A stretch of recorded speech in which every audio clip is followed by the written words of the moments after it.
नमस्कार, मेरा नाम डॉक्टर मीनू वालिया है। मैं कैंसर विशेषज्ञ हूँ।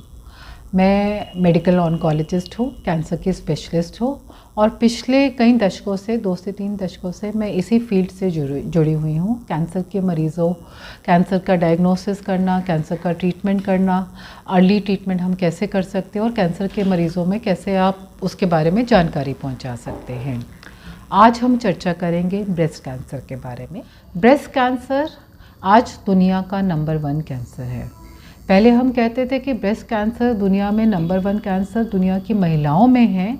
आज की डेट में अगर हम जानेंगे तो ब्रेस्ट कैंसर नंबर 1 कैंसर है पुरुषों और महिलाओं को दोनों को मिला के।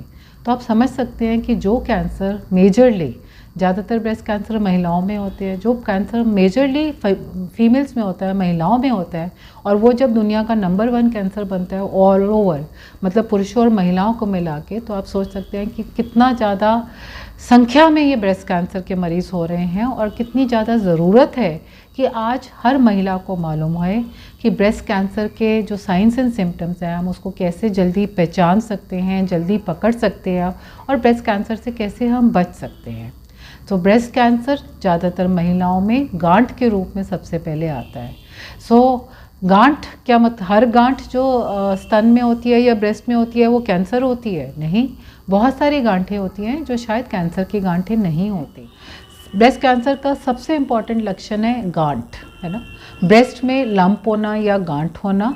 इसलिए ज़रूरी है कि अगर किसी भी महिला को अपनी ब्रेस्ट में कोई गांठ महसूस होती है तो वो अपनी डॉक्टरी सलाह ज़रूर दे।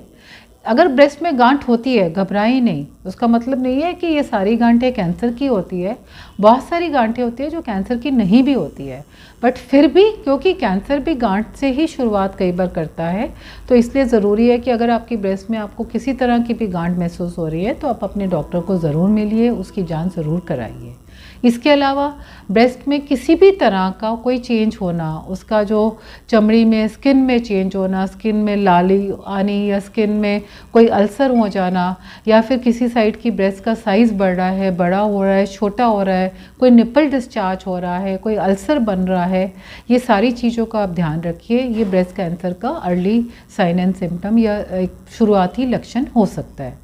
और कई बार होता है कि गांठ ज़रूरी नहीं है ब्रेस्ट में, या ब्रेस्ट के अलावा बगल में भी हो सकती है, जिसे हम आर्मपिट कहते हैं, क्योंकि ब्रेस्ट का स्तन का एक कैंसर है। एक्सिलरी टेल में भी होता है, जो पीछे की आर्मपिट में, जो आर्मपिट में जाता है या बगल में होता है। इसलिए अगर वहाँ पे भी जो कोई गांठ है तो उसकी भी हमें जांच ज़रूर करानी चाहिए। इसके अलावा हम ब्रेस्ट कैंसर को कैसे जल्दी पकड़ पाते हैं, इसके लिए हम कहते हैं स्क्रीनिंग टेस्ट। स्क्रीनिंग मतलब आप ब्रेस्ट कैंसर को उस शुरुआती स्टेज में पकड़ पाएंगे जब लेडी को ये भी नहीं मालूम कि कुछ है कि नहीं, कोई सिम्टम है कि नहीं है, तो उसे हम स्क्रीनिंग कहते हैं। स्क्रीनिंग का कब शुरू होनी चाहिए? 20 साल से ही तो पहुँचती है तो स्क्रीनिंग शुरू हो जानी चाहिए।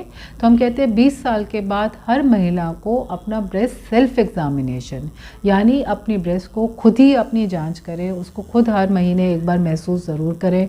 उसकी बहुत सारी जानकारी होती है जो किसी भी अस्पताल से या नेट से, आजकल इंटरनेट पे भी बहुत सारी जानकारी अवेलेबल होती है, या वो हमारे क्लिनिक में आ सकती है, यहाँ से हमसे समझ सकती हैं कि कैसे ब्रेस्ट सेल्फ एग्जामिनेशन करना चाहिए। तो हर लेडी को ब्रेस्ट सेल्फ एग्जामिनेशन ज़रूर करना चाहिए, ताकि अगर ब्रेस्ट कैंसर की कोई भी शुरुआत है तो उसको पहले हम पकड़ पाए। 30 साल के बाद हर महिला को क्लिनिकल ब्रेस्ट एग्जामिनेशन ज़रूर कराना चाहिए। क्लिनिकल ब्रेस्ट एग्जामिनेशन का मतलब है हर 3 साल में आपने डॉक्टरी जांच कराना, अपनी लोकल डॉक्टर को, अपने फिजिशियन के पास ज़रूर जाइए और एक बार चेकअप ज़रूर कराइए कि कहीं कोई ब्रेस्ट कैंसर की कोई शुरुआत तो नहीं हो रही। और हर 40 साल के बाद हर महिला को एक मैमोग्राफी मतलब simple x-ray of the breast ज़रूर कराना चाहिए, क्योंकि मैमोग्राफी से ही हम बिल्कुल शुरुआती स्टेज में, अर्ली स्टेज में, स्टेज 0 में ब्रेस्ट कैंसर को पकड़ पाते हैं। तो ये स्क्रीनिंग टेस्ट, इन तीनों स्क्रीनिंग के थ्रू हम ब्रेस्ट कैंसर को शुरुआती स्टेज में पकड़ पाएंगे।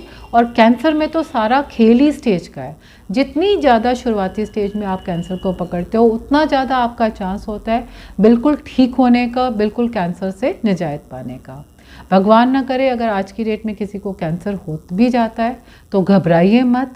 आज की डेट में कैंसर की बहुत सारी नई टेक्निक अवेलेबल है, बहुत सारी नई किस्म की दवाइयाँ अवेलेबल है, बहुत ज़्यादा इम्प्रूव टारगेटेड थेरेपीज़, इम्यूनोथेरेपीज़ अवेलेबल है, जिसमें बहुत एडवांस कैंसर को भी काफ़ी हद तक ठीक किया जा सकता है।